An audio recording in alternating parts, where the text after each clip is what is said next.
Hare Krishna, Hare Krishna, Krishna Krishna, Hare Hare, Hare Rama, Rama Rama, Hare Hare. Chaitanya Chandra? He is busy making. Okay.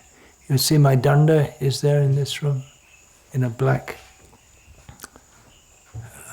bag.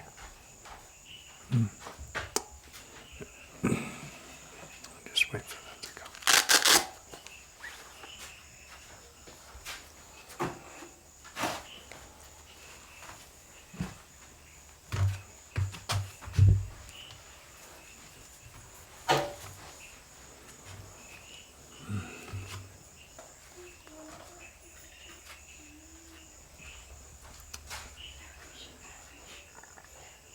We all know that Srila Prabhupada emphasized the importance of establishing these farm communities.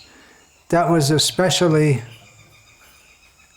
after ISKCON got established. First of all, you had to make a movement and have devotees and spread it all over the world, so Prabhupada emphasized that. The farm communities, after some time, after there were many devotees had joined the movement. But in the statement of purposes of ISKCON, he also spoke about that. And here's a quote from a talk of Srila Prabhupada in 1968. Simple life, eat simple things, grains, vegetables, fruits, milk, and save your time for advancing in Krishna consciousness. So Prabhupada always had this idea. Don't be implicated in the Ugra karma. Modern civilization is implicated in Ugra karma. Vast machinery, everything complicated. The government complicated, the society complicated, economics rule complicated, foreign exchange complicated. Everything has become complicated. So Narottam Das Thakur has sung a very nice song. Shatchanga chari koino ashwate bilash Te karne lagilo mor karma bandha fash. Because we have given up Krishna consciousness, therefore we have been entangled in the different varieties of material activities. Now we have to simplify it. The Krishna consciousness movement is to simplify, to save the valuable life, to save the time of valuable life. This human form of life is very valuable. Bahunam janmanam ante. After many, many births, we have got this important life. So we have to save our time to utilize it for Krishna consciousness. So far we have got this material body, we want to maintain it. The body and souls live together, that is all right. For that Krishna has given every chance. Anywhere you sit down, you've got land and cow. You produce something and cow's milk. That is sufficient for maintenance. So let us try to make an attempt to organize a new Vrindavan scheme, and I shall request all my students to develop this idea and show a good example to this western part of the world where people are always engaged in Ugra karma, Asuric karma. The history of New Vrindavan is, it's quite a history. It began with Kirtananda and Hayagriva leaving Prabhupada and his movement and getting some land for some kind of commune, Krishna conscious in their own way, in West Virginia. And then they later, after a short time, they came back to Prabhupada, and Prabhupada gave so many ideas for developing New Vrindavan. Srila Prabhupada was very pleased with that.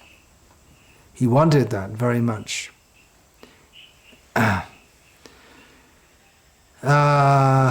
New Vrindavan's been going on there for more than 40 years. Quite an achievement, although it hasn't really developed as Srila Prabhupada wanted to. Specifically, Srila Prabhupada was cautious when they got the land that it's on an area where there's underground gas. So what's happened, the government has said, okay, we're taking the gas. So the devotees made a contract for the government gas extraction on the land of New Vrindavan, which otherwise they would have come from the outside the property and gone underneath. So either way, They took the money from the government, but the whole, I haven't been there, but so I've heard the whole ambience is changed because of that. That's unfortunate. Really, the whole farm and Varnashram project, major part of Srila Prabhupada's mission, hasn't really happened in ISKCON or outside of ISKCON up to the present days, and we're attempting that, and this farm project is part of that attempt. At a meeting that we had some years ago in Puri, we have regularly meetings of the devotees who are engaged in trying to develop these farm projects under my guidance or with my input. In India, we have those meetings regularly. So in Puri, some years ago, I spoke that we're sailing into uncharted waters. We don't really know what we're doing. But now we've got some more experience and some confidence. So when you're starting this project, it's still very much in the beginning stages. There is a model to follow.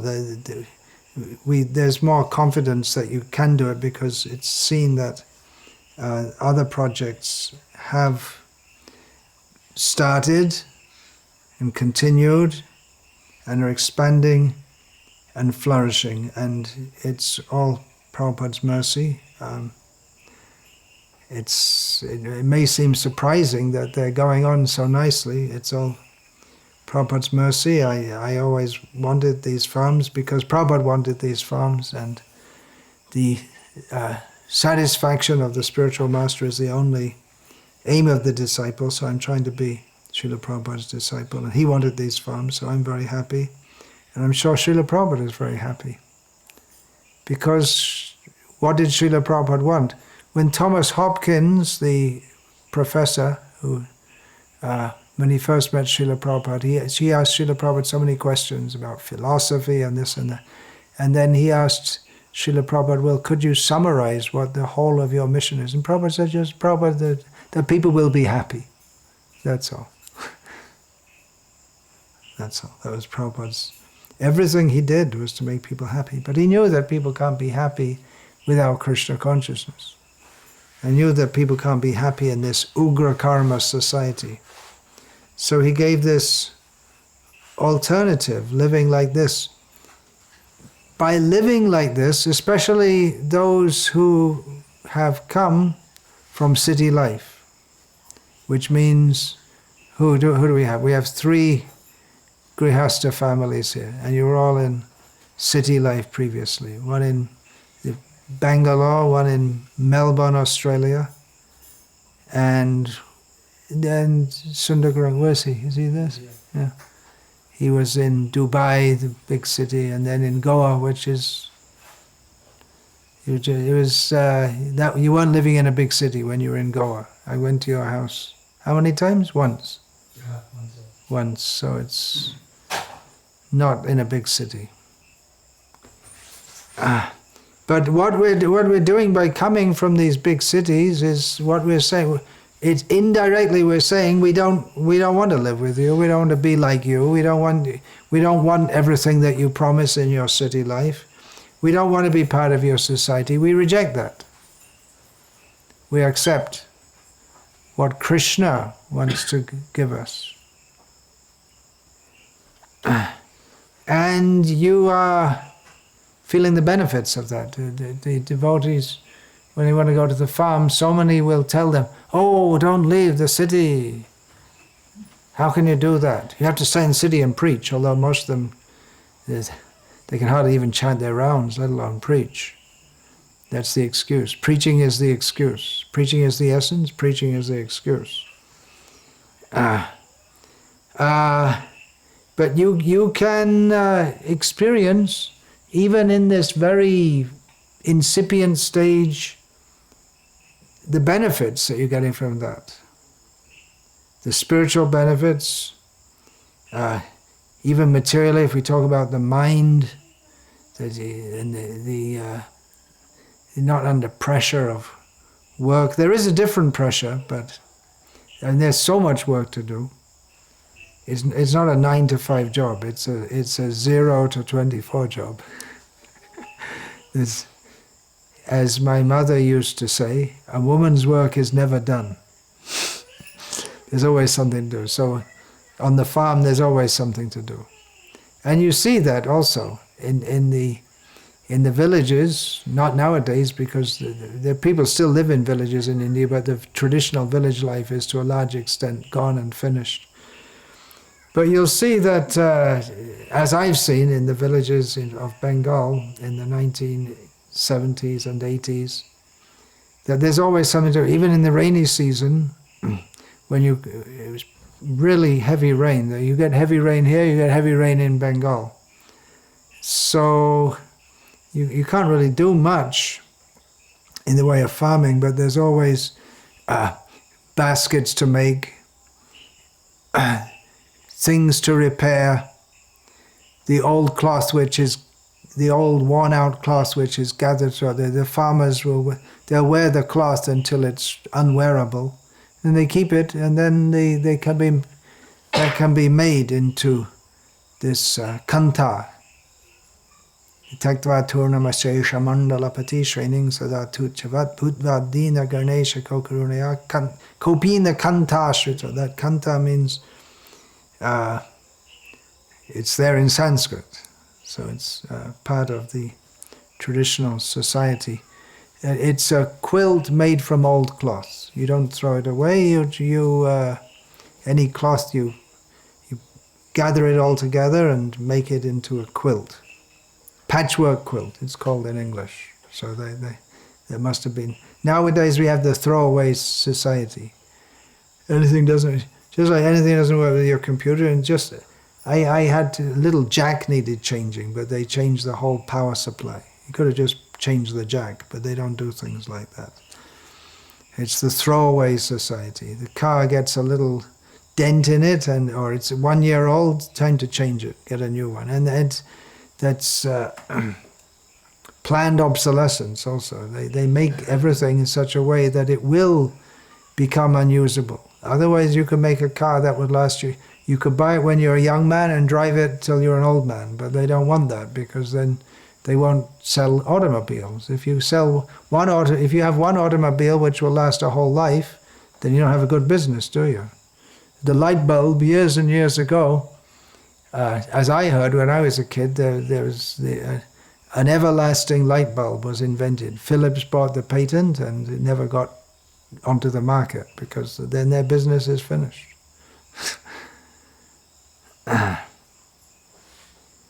So busy life, no doubt, but that stress and tension, that's not there. So there are many benefits by participating. The main thing is that we're living with devotees.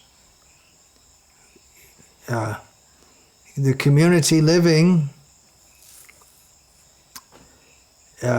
even among devotees, may not always be easy, because everyone has their ego, everyone has their idea of how things should be done. But it requires cooperation, and it actually requires us to immediately come to a high level of Krishna consciousness. If you're sitting in your home and you go to the temple once a week, then you don't need to cooperate with all the devotees. You can live life on your own terms or on your boss's terms. But you can imagine you're living in life on your own terms.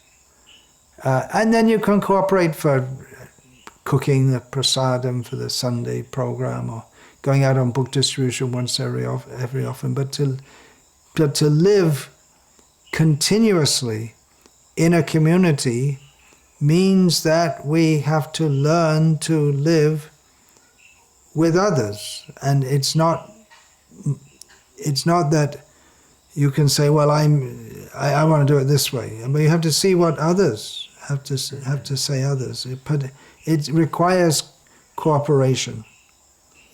And that's very good, because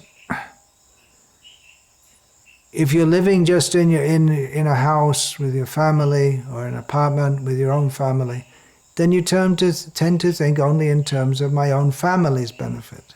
But living in a community, we have to think of everyone's. What we're doing affects everyone in the community. We have to broaden our scope of thinking and think of the benefit, the physical benefit and the Krishna conscious benefit of everyone. We have to think of the good of the whole rather than of oneself or one's own family.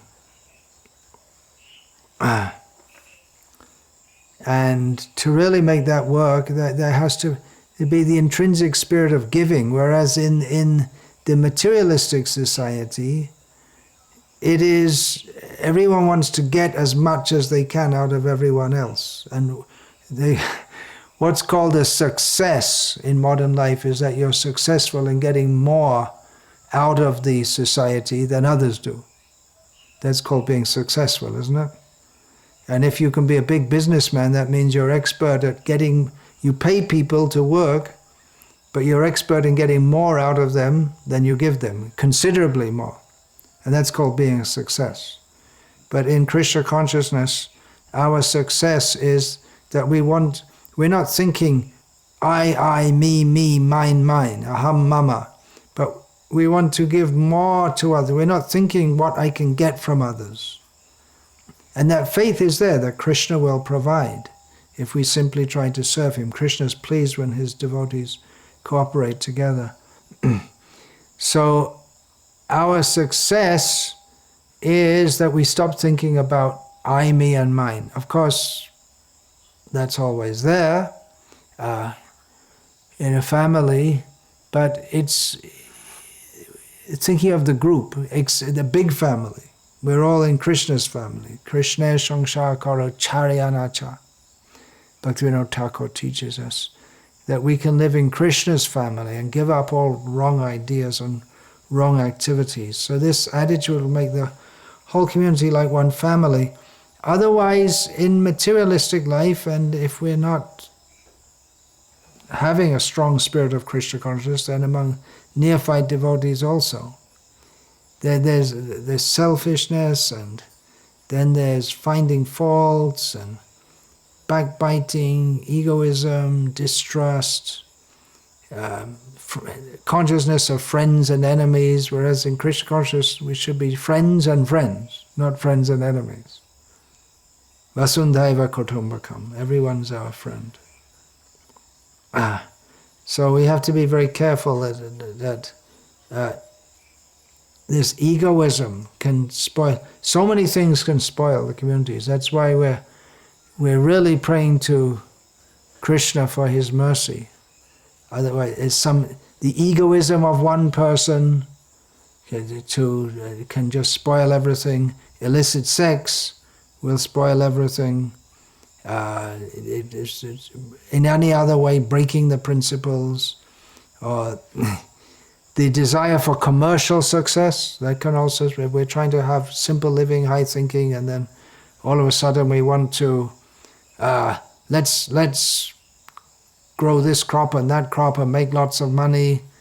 So many things can spoil everything in so many ways. So it's not going to be easy. Krishna consciousness, the basic practice is easy, but it's a bit of a trick when we say Krishna consciousness is easy, because it is easy to open one's mouth and say Hare Krishna, but the difficult part is overcoming all our anarthas, the egoism within our hearts. So this coming to this kind of community, it like I say, it really requires us to come to a high level quickly, because if we are on a neophyte level, we're not going to be able to stay. We have to come to a level of surrender. So it's a great opportunity. Otherwise, sometimes we see devotees, they take to Krishna consciousness, and then after some time they think, oh, I could have been I put so much time in this Krishna consciousness. I could have been working hard and making more money, and then they become critical of devotees. You fooled me, you cheated me. I worked so hard. I sent my boy to the Gurukul, and he just kept as a slave doing so much service. I've heard these things. They lose any spiritual direction and just start to think like a gross and even an impious materialist. So Maya will tempt us. Maya is always tempting us.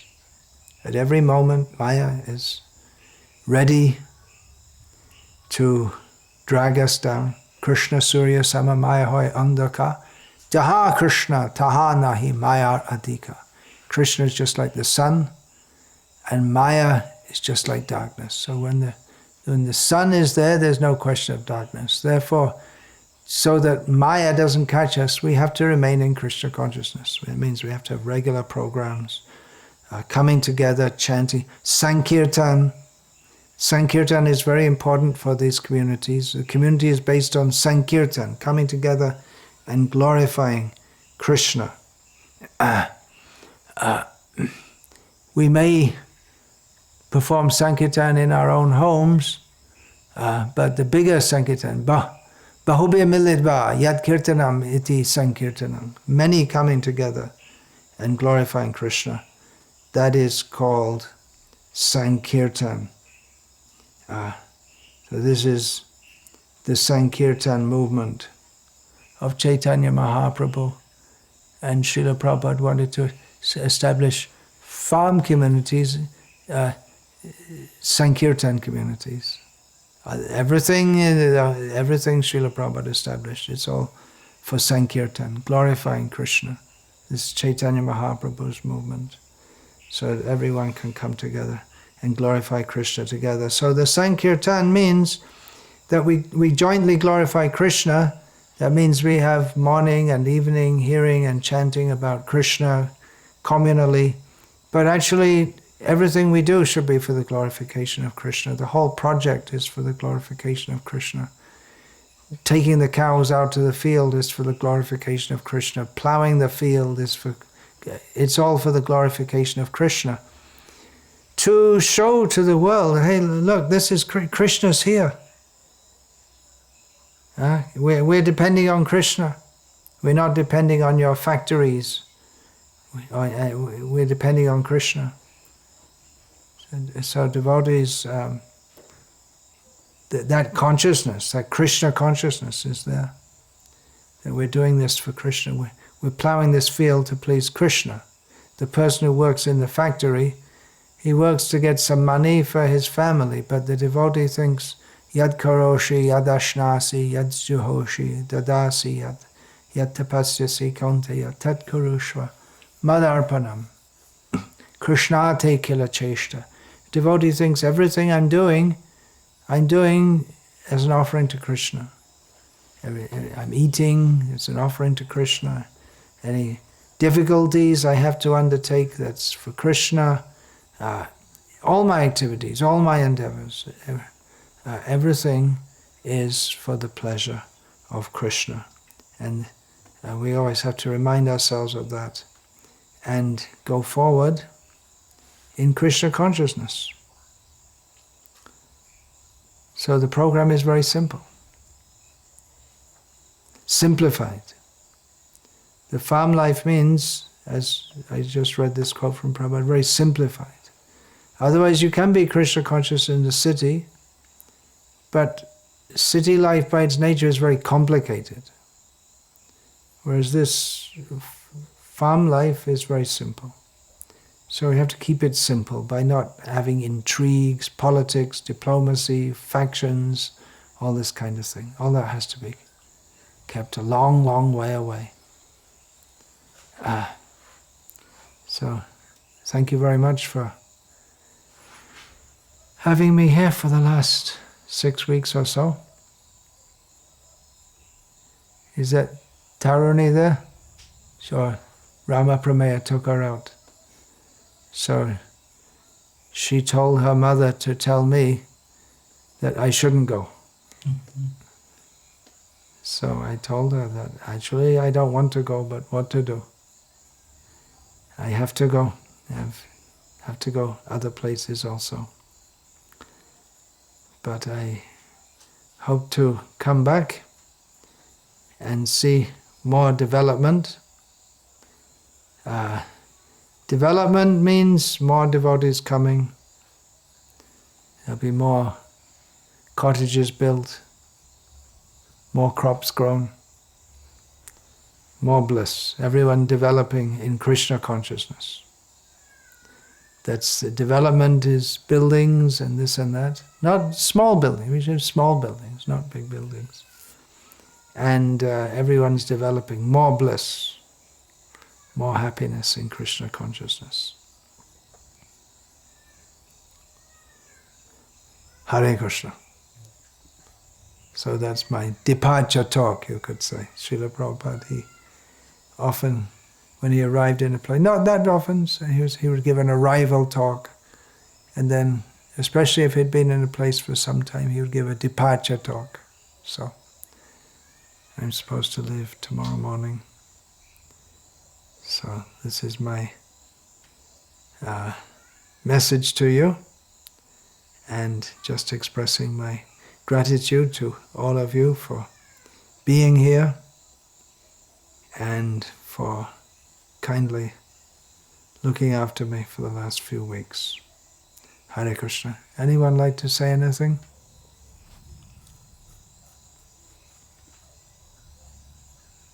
Come again. Yeah, when we leave we say I'm coming. Right? In Kannada also must be. In every Indian language it's like that. Leaving means coming, means should be back.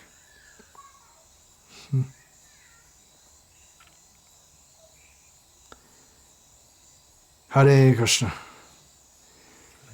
Parivadatu jano yatha tata va nanamokaro navayam vicharayamaha Hari rasa madira madati mata bhuvi vilurthama narthama nirvishama dante nidhaya trinakang padaya nipatya kritva chakakushatameta bravimi Hey sadhava sakalameva vihaya durad Chaitanya chandra charane kuruta nuragam Vancha kalpatarubhyascha kripa sindhubhya evacha Patitanam pavanebhyo vaishnavebhyo namo namaha